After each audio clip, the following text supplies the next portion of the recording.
OK, but we'll move on to a story which is making... it seems to be gaining traction, particularly amongst the press, but in an interesting way, because clearly the Daily Mail, who have very good royal sources, are leading on this today. And it is of interest. I think it will annoy a great many people who can't get over it. In fact, so many of you got online straight away going, no, in that sort of slow motion way. And it's because there is really big news that Prince Harry wants to come back in some way to the UK and is beginning now to court advice from British advisors. In fact, as you were saying earlier, he apparently on WhatsApp has been getting hold of old friends who haven't heard from him in several years. But he's WhatsApping them, asking their advice, and apparently has either already taken on board a British PR company or is at least at the moment seeking advice to do that in a way to maybe very slowly rehabilitate himself and his image in the UK. The question is that possible? Well, this major move is being branded as Operation Bring Harry In from the Cold, as he's allegedly growing dissatisfied from advice from American-based image experts. Well, let's talk to the historian and author Martin Whittock, who joins us now. Martin, do you agree that actually it feels like we're being warmed up? Yes, I think so. As you intimated just now, there's reports of them just not getting on well in the Californian exile. Reports of self-imposed exile, I should add. Reports of the couple having parted company with another American PR advisor. It seems this is the 10th staff member to have left the Sussexes in 3 months. In August, it was reported that their chief of staff had left after just 3 months. So clearly, things are not working out in the USA for the Sussexes as they originally planned. And interestingly, there are also reports that the King has discussed the matter with faith leaders, showing that he is open to some kind of reconciliation. But boy, this is going to be quite an ask and quite a journey after the turmoil and hurt over the past 4 years.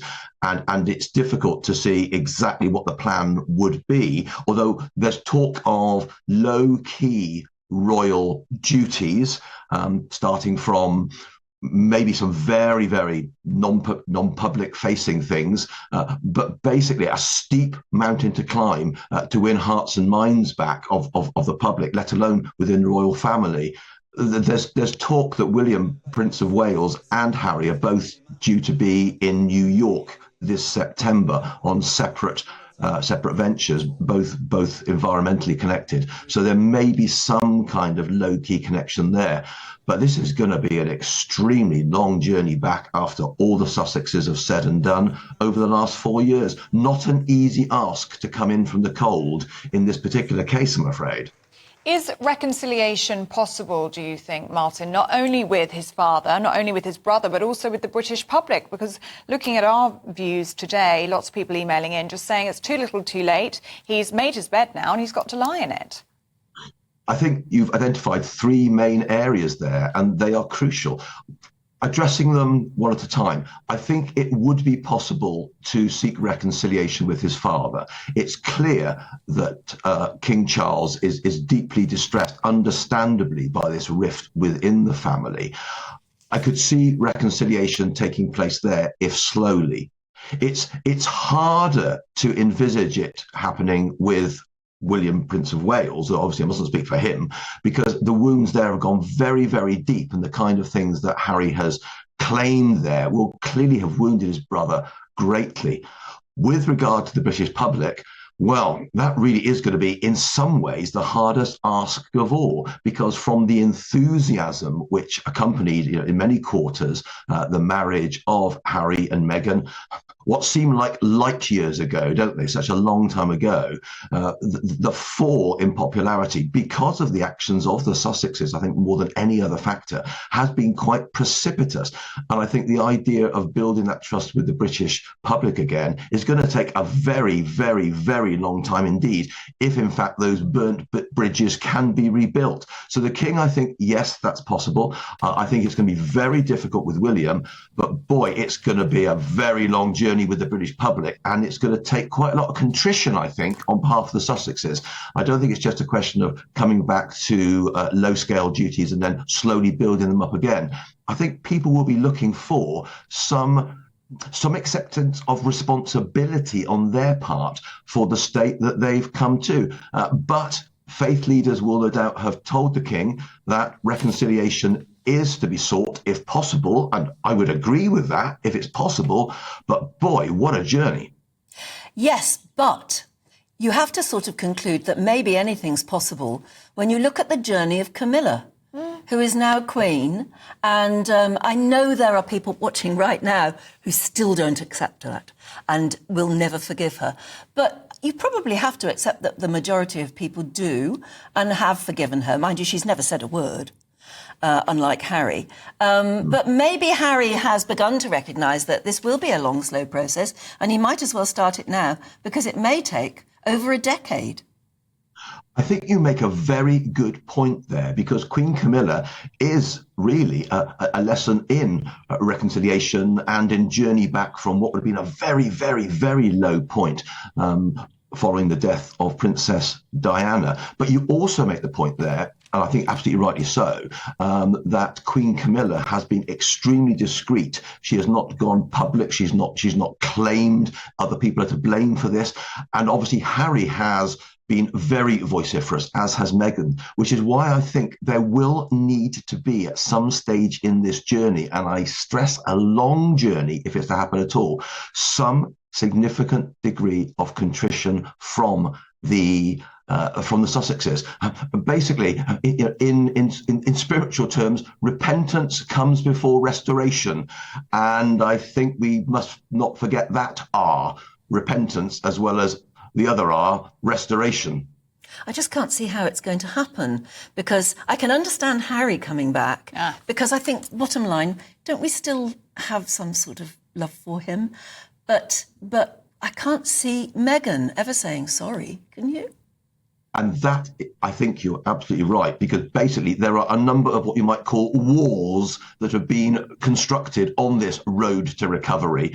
And that will be, in many ways, the highest wall of all, and probably the most difficult one for the Sussexes to surmount. Yes, that's rather difficult to imagine, isn't it? But I think unless that kind of thing happens, this is not going to work at all. It. I wonder what Royal Correspondent Charles Rae thinks of it. Charles, do you think we're being warmed up for some sort of definite campaign to rehabilitate Harry? I just wish I knew what was going on, to be perfectly honest, because this story, and I have to say the two people who wrote this story are two very, very good journalists, who have got impeccable backgrounds. So there's no dispersions cast upon them. But this story comes up and asks so many questions about all this. Not least of all, Harry was in England last week at a memorial service for his late uncle. He was 10 feet away from William at the very least. And I didn't hear anything at all about him turning around and saying, William, I'm really sorry for everything that I have done and said about you, Catherine, my father, Camilla, nothing. And he does not need a PR or advice from friends. Some friends, as you quite rightly mentioned earlier on, who he has not been in contact with for 4 years. And the reason he hasn't been in contact with them is that Meghan has weaned him away from those people. So if he's talking to these people again, and I suspect it could well be people like his old friend Guy Pelly, or more importantly, people like Mark Dyer, who was an advisor to the boys when they were much younger and guided them through a very difficult period. But, you don't need PR advisors. You don't need advisors. You need to say sorry. How are you going to say sorry to William for everything that you've said about him, his wife, and all sorts of things? He's described his stepmother as dangerous and a villain. How do you get past that? Now, they keep on saying, and I have to say, this stupid title that they've given it, Operation Bring Harry In from the Cold. Well, clearly that's been devised in the newspaper office because, believe me, it should be Operation, just one word. Operation Harry would be fine. But you're telling us that he wants to come back to the country that he says is dangerous to bring his family to, come back to the country that he's still got a legal matter going on about his security in the courts. Where is all this going to come? He's got Spare, the paperback version, coming out in October. Oh, and goody, he's not putting any new chapters in, and he's not going to do any publicity for it. It's still going to be, again, the same sort of things that he was saying before. Charles, how likely do you think it is that Harry is willing to say sorry? Because we're talking about reconciliation, but as you say, the relationship with his father, the relationship with his brother, the relationship with the great British public is going to rely, isn't it, on some sort of remorse from Prince Harry. It is. Yeah, you're absolutely right. And realistically, rather than chat to all sorts of people you haven't spoken to for 4 years, sit down, write a heartfelt letter to all these people and apologise for everything that you've done. I mean, you highlighted some of the things that he's done. There have been appalling comments that he and his wife have made. And you're absolutely quite right as well. Where is Meghan in all this? Is she coming back? I am a very firm believer that Meghan will never set foot back in this country under any shape or form. So that means then, if Harry does come back, is he going to spend 3 months, 6 months of the year? Is he going to carry on flying backwards and forwards between here and LA? That's going to do his green credentials an awful lot of good as well. So there's all sorts of things. And they talk about, he could do some very low-key royal visits, like cutting ribbons. Well, I'm sorry, but cutting ribbons is a very important part of royal duties. It's important for the organisations whose ribbon you are cutting because you're giving them publicity. Not all of the royal stories get in the papers, but most of them do. He's between a rock and a hard place, though, if you look at it one way, because if he started to apologise for things that were said, you could view that as betraying his wife. True. So it's almost like he is faced now. He's got to make a choice. Yes, you're absolutely right. It will look as if, I mean, we know that Meghan doesn't really take many prisoners, and she's not going to be very happy if he starts apologising for all the sorts of things that were said on the Oprah Winfrey Show and everything else.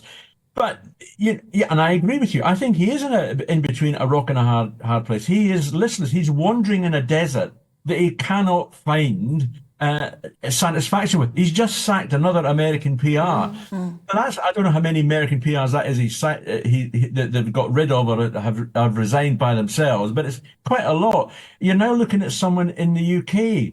Well, you don't need a PR to say sorry. No. You just say sorry. But you can't. How can he say sorry? How can he say sorry, for instance, those allegations of racism against the royal family when it's his wife who said it? Yeah. Yes. I mean, he's got to. I don't see how he can do it. I don't see how he can pull it off. He can do it. And the big thorn of all this is, William, how can you possibly repair that sort of damage that you've got? And as I say, he was in England last week. We never saw anything at all about any closeness or a handshake or even a nod in each other's direction. That's how frozen it all is. And it's not going to get any better. Best of luck to the Mail and Pushes. And I have no doubt at all that they have spoken to people who would like to see Harry back in the royal fold. I'm convinced there's a lot of people who would want him back, not least of all the Spencer side of the family. They want Harry back again. They want him talking to William. They want him talking to his father. I understand all that. But whoever's going to do that job, it's almost a mission impossible. Oh.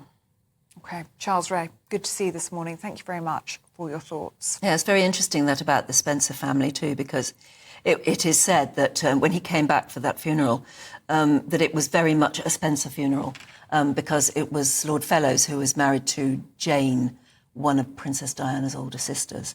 And it is said that the two older sisters are the ones who have kept real contact with Harry. just in an attempt to just keep in contact with him out in Montecito, and they would desperately like to see him come back to Britain. The But timing again, of it is interesting, Yes, though, isn't it? I mean, with this funeral this week, being in the UK this week, and also with Prince Harry turning 40 in September. And with it being the anniversary of Princess Diana, Diana's 27 years yesterday, wasn't it? It makes you think perhaps he's reflecting on what has been, what he'd like the next 40 years of his, How can of his he life not to look reflect like. on it? It's so sad that he's out there and no longer. And I just feel for King Charles, because it must tear at his heart. It's his son, after all. Yeah. No.